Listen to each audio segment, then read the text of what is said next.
pensions, and private industry has killed them. So retirement is something way out in the future for most people. But here's what happens: the financial realities of the world are not taught in our elementary schools, which it could be taught, and you could alter the whole calculus of what's going on in the United States, which is really a decimation of what Ankit calls our middle class that doesn't exist anymore. And you're either going to be in the lower class or you're going to be in the upper class, and that's it. Welcome to America. And the people that say, hey, I'm going to go to America and make my way, dude, the minute you land here, you're going to find out that your way is going to be really tough. You better come in with a lot of money, then land in America. Then you're going to do fine. You come in here broke, this ain't the 1800s anymore. You're going to the bottom, baby, and you're going to stay there. It's tough. Abhijeet, what's going on? You're in New Delhi, right? Yes, I'm in New Delhi. Yeah, they actually had a little program about New Delhi on our television late last night on CBS. And you know what it was about? Your air is clean. It actually showed the sky being blue, and the coronavirus has helped out New Delhi because the pollution is ending. And so do you guys see this to be a positive thing, Abhijeet? Obviously, I think it's an incentive which is coming from this epidemic lockdown. And people who are not very exposed to the potential of clean water and clean air, right, they can actually see without putting investment. If you look at the size of investment that government and corporate and PPP structure, they do to clean Ganga, river Ganga, is very high. But they could never saw results like this, what we are seeing now. So primarily, I look at it as an incentive which people may not have seen at any price. So they now have an idea that what it looks like, how clean water is, how air and the pollution around. It depends on how they are going to take this message with them. Because after lockdown, if they forget everything and they come back with same thirst and same hurry to now overpower and do a kind of same stuff what they was doing before, then it does not lead them to anywhere.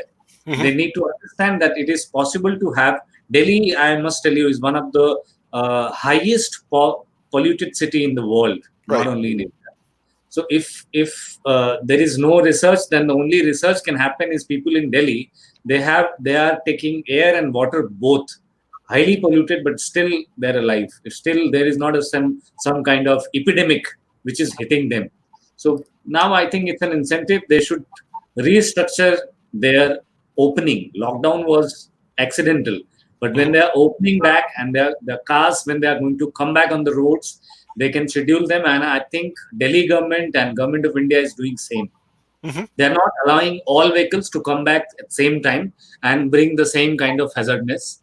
They will give odd and even, and they'll give lots of new things which government is planning, so that the lockdown opening goes and come back should be layer by layer. It should not hit the environment, and alternatives like solar energy, wind energy, electric vehicles, they should be given priority to move free in comparison to diesel and petrol cars. Right.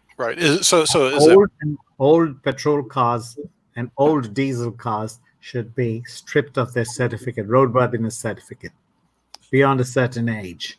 Because we have these old belchers that keep polluting the air for years and years.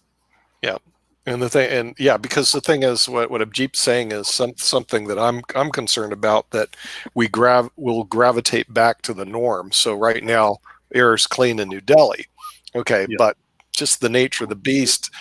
When we get back to normalcy, you're going to get back to the pollution unless there's some change, and that people actually like the clean air and the clean water as opposed to all the pollution that's out there that's not necessary.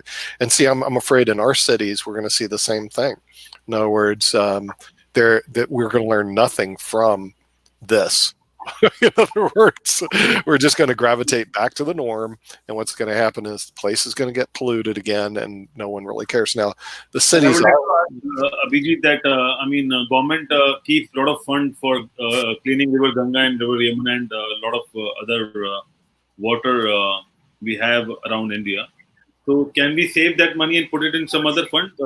What do you think now? Because after lockdown, we can see that how we can recycle and revive all the rivers.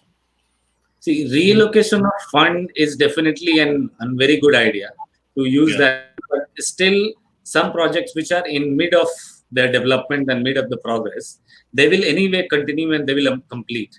Second thing which has came up with Corona is lots of generic funds and lots of routine expenses and routine, you can say, payouts, which has been stopped because the operation got stopped. So the release will go gradual. It will not come into one shot. Every project, and I think it's a very good thing which is happening now. Every project, every initiative which is requiring a budget now, even the budget was approved before, they will have to go through a scrutiny to make sure that they are in today's scenario relevant and required or not. If they are not relevant and required and an alternative resource is available, then the learning which we have got from COVID-19, we should employ that learning into that, and then the approval should come back. Mm-hmm.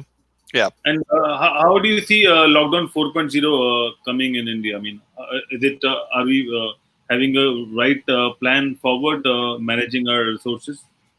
No plan can be best plan, and no plan can be without mistake. Faults would be there in each and every plan. But I think at this stage of time, people who were not expecting such a huge announcement from Government of India that 20,000 lakh crore rupees will be announced for the package, and whatever it was required. So if you look at the prior before announcement budgeting, whatever budgeting and whatever citation and whatever requirement or requisite were placed before government, the amount which government has sanctioned is higher than that. If something which would happen wrong or if somewhere we fumble, then it can be only execution, not the requirement of funds. And for a country and for economics like India, it's a very, very strong step to allocate such a huge amount for this purpose. And I think every day there are new announcements coming to make sure that the beneficiaries are going to get that money, and those sectors and those companies who has got a very bad hit, they'll be able to avail and sustain and survive after this. I believe fair practice and transparency would be generic. People would not be required to impose on this, because consciousness would not allow to do anything wrong, to do any mischief or any manipulation into the numbers and data. And if it happens, government should take very severe action against it. What if the government themselves are manipulating the data? If you can give me an example, I can answer it. This is he has spent too much time in Hong Kong, so he's interested. Yeah, I'm really not going to get into that because I'm a New Zealand in Hong citizen. Kong, so you got to be careful. But see, data can always, general things. Data can always be manipulated. I think we have 2 more guests, so let's welcome them first, and then I'll come back we'll to you. talk about data manipulation. Alexander Starr from Canada, good to see you, right? And we're going to talk a little bit about his TV show Chess Stars, which for people that don't know about, he runs Chess Stars on Saturday, and he had a great show the other day. And also congratulations from beating Jim Eady, on that cheap shot. I mean, when he played Queen takes D4 and Bishop to B5, and he didn't know what was going on, I was going, "This is cheap, Alexander, cheap." But you won. So you don't really care how cheap you are. You won, and that's what counts. It's not so cheap as you think. It was cheap. It was really cheap. If you ever played this against me, I saw the game. It was a cheap shot in the opening. You took a cheap shot against poor Jim, but Jim's a FIDE master, so he deserved it. But if you want to see, by the way, since it's recorded, you guys want to see a real cheap shot game, watch this game against FIDE master Jim Eade. He won, but he created a cheap shot opening. The analysis of the great game was a Steinstedt Zorkatork was really good. I like that a lot. It's a great game.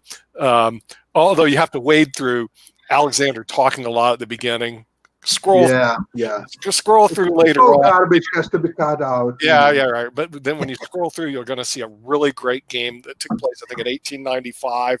It was a super game. They did a great analysis on it. Then they went to play, and he played Jim, and Alexander Starr starred in those games. I mean, he was beating this guy. I was going like, how could he beat a FIDE master? But he starts out with a really cheap shot opening. As a matter of fact, it was so cheap, so great that I thought, hey, I might adopt that. That was pretty cool, and he fell for it. So I was going pretty good.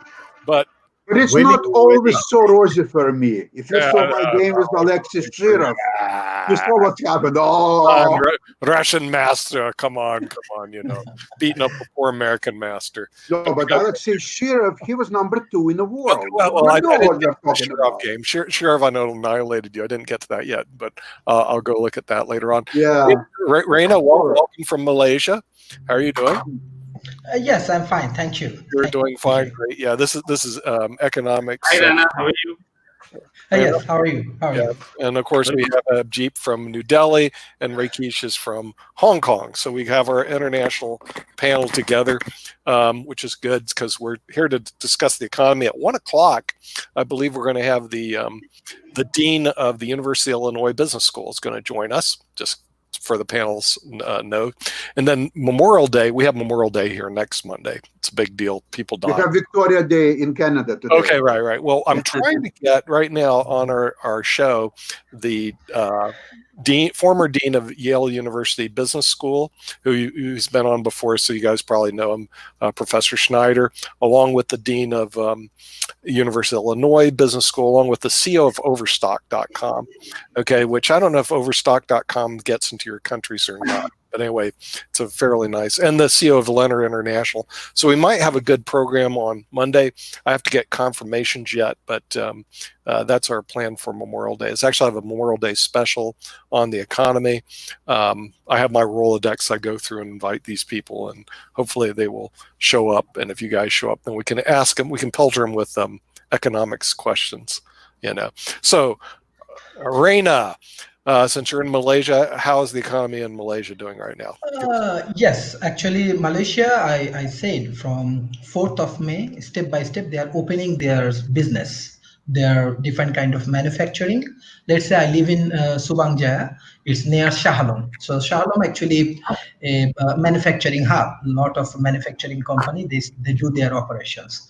So this kind of factory with proper SOP, they are opening their activities side by side. In Malaysia we have a lot of shopping malls, we have a lot of things, so it's government actually open step by step. So even now it's almost controlled. I think today around 49 people they affected by COVID-19. Government think that they can control these situations, so they are open all of the things step by step. But definitely there are a lot of economical impact, specifically small medium enterprise and this kind of thing, they will face a lot of problem. But government also giving a lot of support to these small medium enterprise, to these manufacturing companies, different organizations, government actually giving their incentives and support. They can do well properly. And Malaysia, most important thing is that Malaysia actually a very good business hub. Even like it's not so far from China, even not so far from India. So different kind of business. Even from my side, I saw even from North America, from Europe, a lot of their demand they are fulfilling. Let's say PPE, let's say gloves, these kind of things. Malaysia is a very good for doing this kind of things. So they are open this kind of activities, and especially they have very good relationship with Islamic countries. So hopefully the economy will overcome, but definitely it's going down. But how they're taking their initiative after 3-4 months, it will be definitely positive in terms of business and everything. Yeah, I just noticed that Kuala Lumpur is just right across the street from Singapore. You guys Yes. Can you take Yes. the ferry over and get from one city to the next? Actually, like Kuala Lumpur and Singapore, we can go easily by bus, by like airs, and have done. We have also government actually have planned. Previous government, they have planned to build up a railway in between Kuala Lumpur and Singapore. Yeah. So yes, actually this is a highly connected place. Kuala Lumpur is a highly connected place for with North America, with Asia, with even with the Hong Kong, with India. So they are very good for that. Yeah, But my map is showing that part of Malaysia is on the island of Borneo. Is that true? yes. So you guys are like spread out to all these different islands. You're not just on Uh, one. exactly. Right. Lot of island and lot of things like there are actually for tourism and other thing. This is also best place. Many people come here for visit.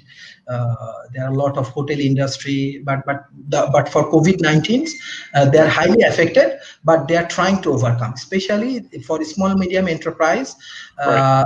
They are using e-commerce and these kind of things. Okay. All right. And well, let's go to Canada and get an economics report from Alexander Starr. What's happening on north of the border? What's going on in Canada, the economy? Okay, you'll be surprised, but Canada is slowly opening up, very, very carefully, very slowly. Unfortunately, the hairdressers are still closed, and I'm suffering tremendously and waiting. Maybe in a couple of weeks they will open. I really don't know what to do at this point. And but the stores that you can enter from the street, not from the shopping mall, but from the street, they're open, but you cannot enter. You can just walk to the door, explain what you want to buy. They will bring it over to you. You'll pay and you leave. Same thing with cigars. You cannot go in and select your cigars. You have to just tell what you want to buy, and they will bring it over to you, and so on. So it's a lot of inconveniences, and it's really not the best thing happening under the circumstances. But things are slowly moving ahead. It's I think Toronto Airport will open for business. Actually, it's open. There are some flights here and there, but the general travel will start probably in July, and everybody is prepared that the ticket will be cost twice, if not three times as much as they are now. But well, we are going into the age of air travel only for rich people. No ordinary person will be able to fly anymore. So let's get prepared to a new way, new age of air travel, but like it was 75 years ago. So now it's coming back. Okay, thanks to coronavirus. Couple of comments about the previous part about entrepreneurship and how to teach it in schools and so on. When I was young, I was teaching chess and music to young kids, but some adult students too, though. First of all, let me observe that the chess is way much more difficult to teach than music, because music is something that even if students don't understand something, you can just play it for him, and he will just copy whatever you're doing, and he will get there somehow. Now, with the chess, the problem is that it's mostly a concept that you cannot say, okay, this is the best move, so he will repeat your best move, but he will not understand why it should be a best move. So you have to understand, explain several concepts. You have to explain the meaning of development, the control of the center, the open lines, two bishops, and go on and on and on and on, and why and how it could be applied to this particular position. So it's very, very tough game to teach. However, in order to teach chess, same as music or anything else, you get to have people's interest. If they're not interested, you cannot teach them anything. It's impossible. So you have to be interested. And chess is relatively easy because there are a lot of images. Say a king. So you say, this is a king. It's the most important piece. If you lose your king, your army is destroyed. You lose the battle, you lose the war, and so on. There are several ways how you can get people interested in chess. Now, once they're interested, it's relatively easy to teach them things. Now, speaking about teaching the finance, business, investments, and all that stuff, I think the best way, what you can do is see the image of money. Okay, you bring $5. So say, okay, that's $5 bill. Then what? What is $5 bill? It's nothing. So I would start teaching chess by once I had a very interesting story. I had to close one real estate transaction, and there was $500,000 coming to me from Poland. I sold my shares in the business there, and $500,000. But somehow they were struggling for a week to wire this money, and they just couldn't do it. And the intermediary bank didn't accept it, and they wanted more verification. Well, you know what I did? I flew on Thursday. I flew to Poland, to Warsaw, grabbed the money, cash, and Friday I was back in Toronto. It's $500,000 cash. Of course, I had to fill the declarations, what is the proceeds, and so on. But it doesn't matter. I brought the cash. And then I thought, what a wonderful thing to show students $500,000. And they tell them, if this is only $500,000, then this and as much as the next bag, it will be $1 million cash. See it, feel it, try it. Okay, now it's not $5 bill anymore. Now it's $500,000 cash right in front of you. Now, I think you can get their interest. I think you will get their interest. And they will ask you, what I have to do to get this $500,000? What? They will do anything for you. I would ask, they're your slaves. Where's the other half? Where's the other half? Well, that's unfortunately. You only got half. Where's the other half, dude? It was transaction cost. The full amount. Oh, transaction cost. God. Yeah. Lawyers, how it works. Now I know where the other half went, at least. We got to get paid, dude. You have good lawyers in Canada, and you have good lawyers in Poland. Let me tell you a legal joke now that he's here. Okay, right? Yeah. Okay, so somebody asked me, because I've been practicing law for years, and they go, what do you charge? I said, well, the guy goes, I only have a couple questions. I said, look, I charge $500 for a question, and they go, $500 per question, that's pretty expensive. I said, yes, and what's your other question?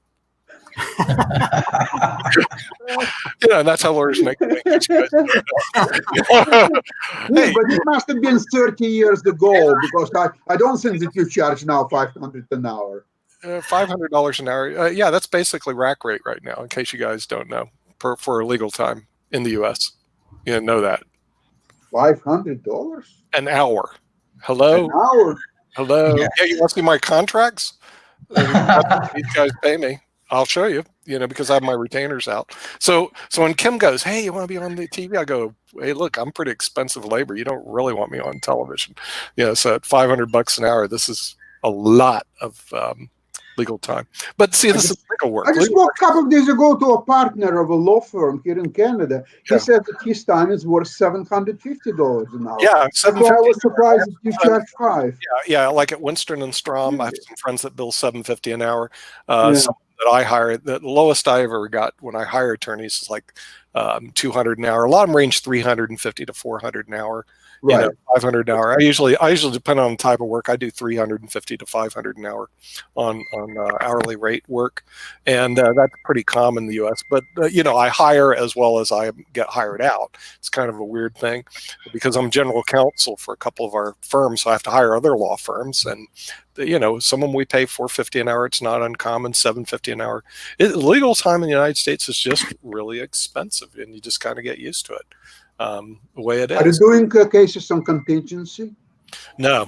My favorite friends are Bill and Sue. I like Bill a lot better than Sue, because contingency you could there are some lawyers that specialize on it. They take it, hey, unless we win in court.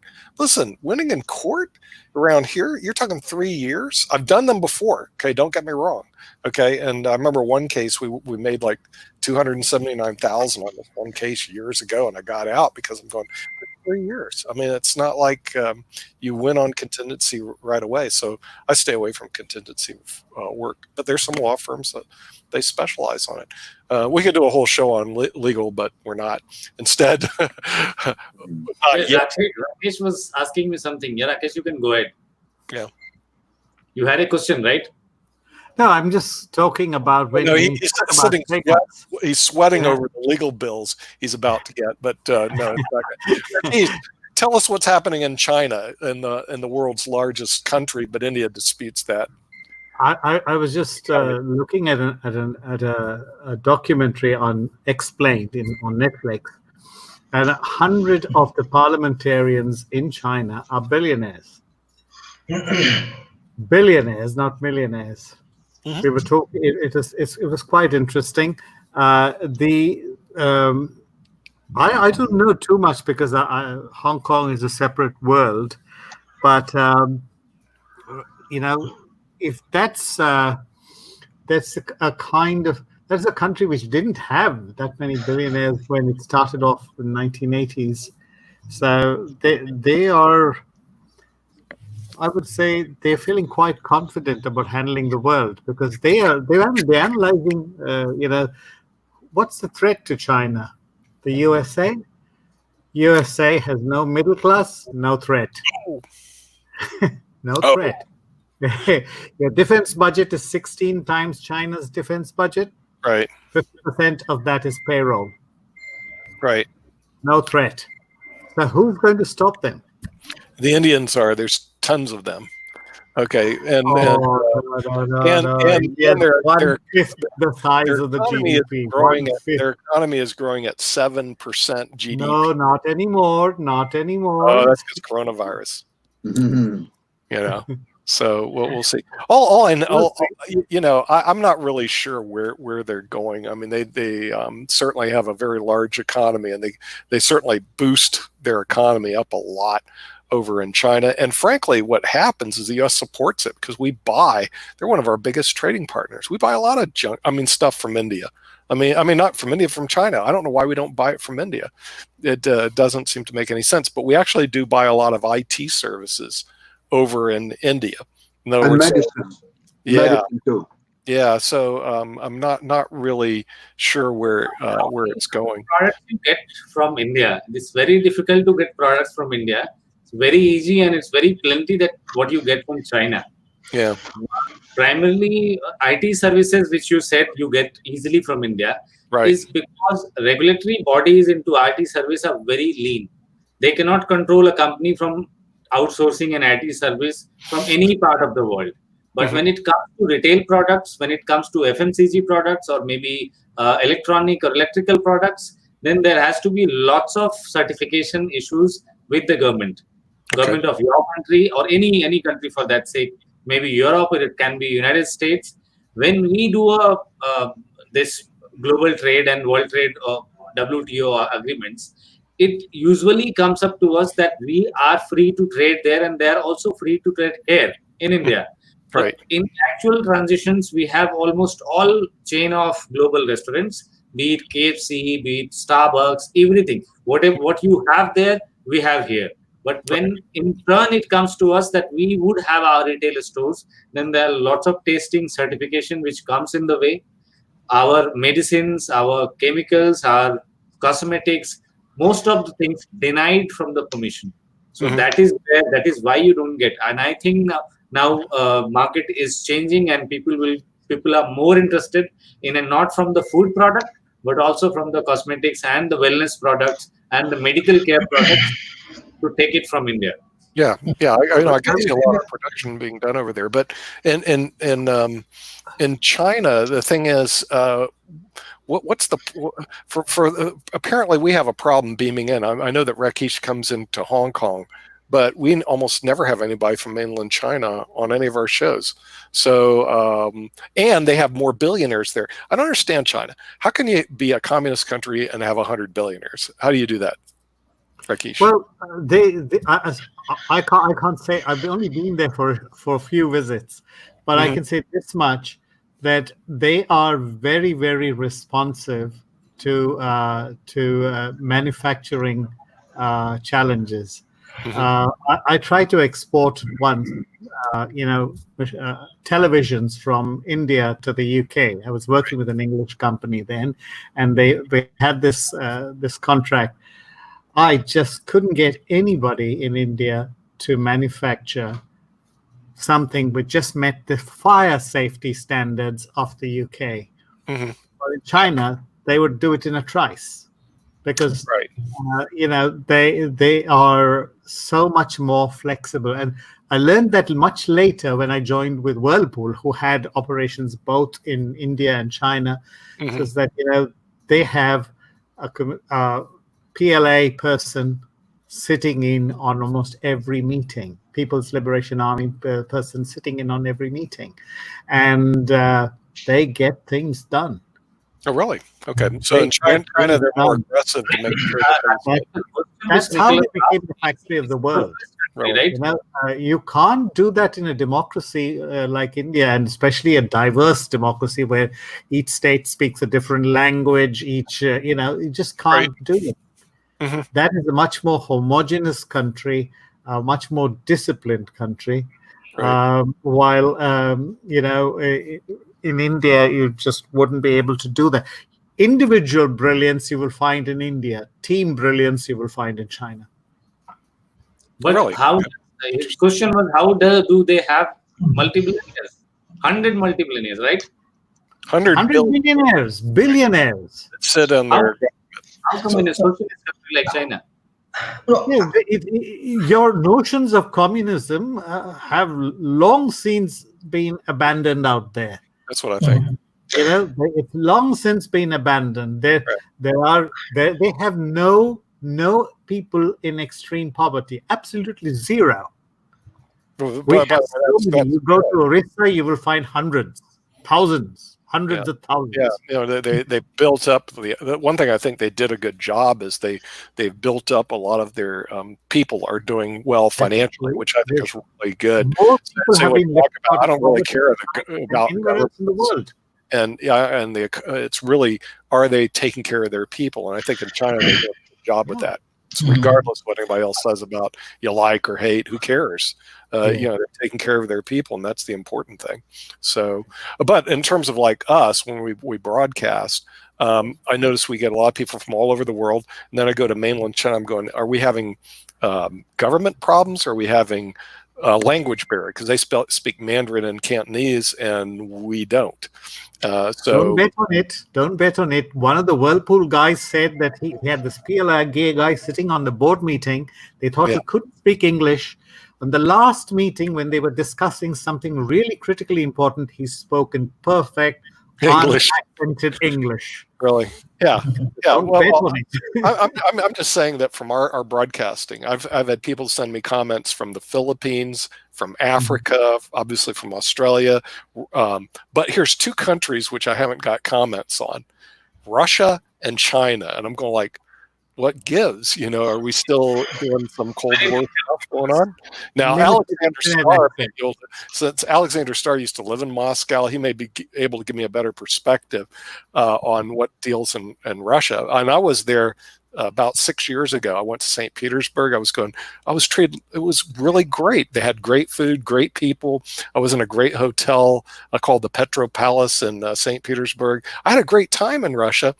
And then, all of a sudden, poof, it's like, getting Russians on IBM TV. It's like, it's like a Cold War barrier right now. I don't get it. So Alexander, since you used to live in the great city of Moscow, what's going on there? Or do you still have contacts over there in Moscow? Yes, I still do have contacts. Although for various reasons, the huge thing happened in 2014 when Russia invaded and basically annexed Crimea region of Ukraine.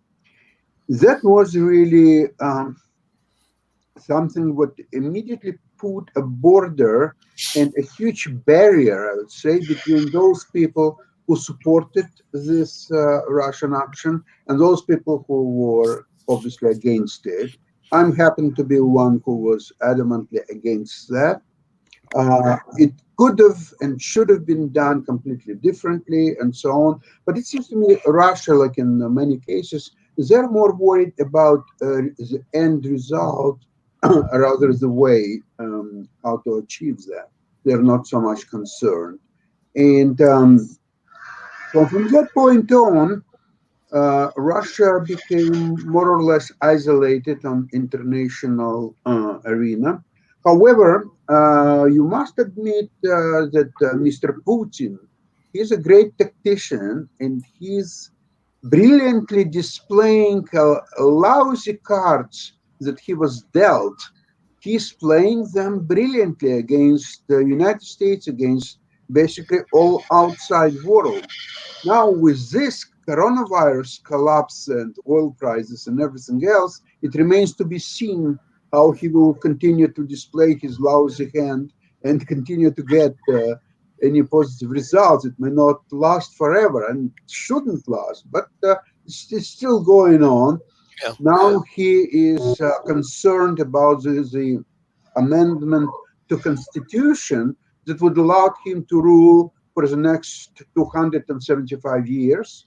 But a long time. yeah, that's right. That's are his plans. Yeah. And it may just not happen for various reasons. One of them, Mother Nature, and while he cannot actually he cannot actually perfect this election of this new constitution simply because of the coronavirus. People cannot voice their voice. So now he has to delay that process.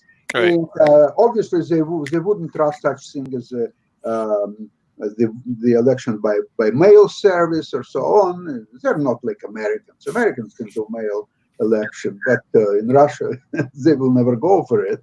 So obviously, that election of new constitution will be delayed for another probably 4 or 5 years. So Putin will be at that time about almost 75 years. Then he's in good health. He's doing exercise. He's swimming. He's flying. He's doing whatever possible. So I think he'll live until about 115. But you know what?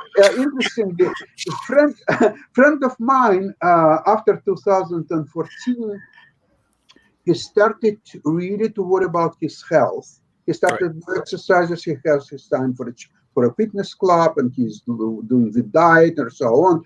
And when he was asked why is he doing all that, he says, "Well, you know what? I want to be alive on the day of Putin's funerals. I'd love to see that.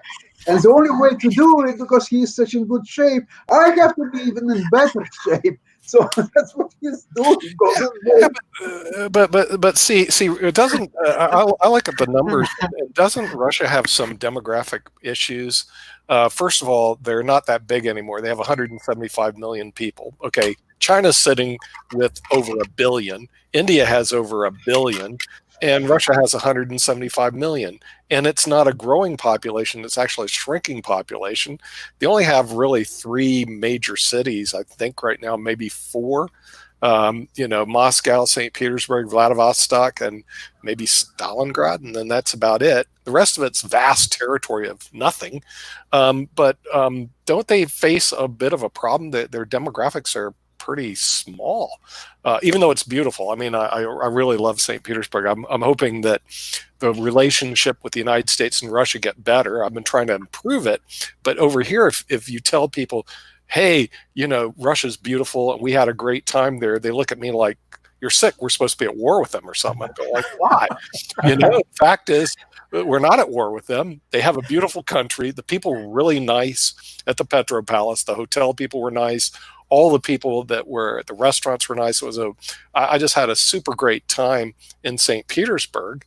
And then all of a sudden, we're not getting along. And I go, in Ukraine, you can argue it, but when I look at the demographics there, most of the people in Crimea were actually Russian natives. So you can look at that another way. Yeah, they took over a place that was basically Russian anyway. And you're right, maybe the way they did it was not proper, but seriously, that was a Russian. It was a Russian place anyway. Okay. What's going on? All these beauties of St. Petersburg that you've seen, yes, they are all built by Italians. Russians have nothing to do with that. Okay, well, All 100% Italian. Now, you enjoy your food in Russia, really? No, I didn't. Russian food is, by the way, Georgian food. No, It's not listen. Russian food. Indian food and Chinese food are much better. I'm never going to say the Russian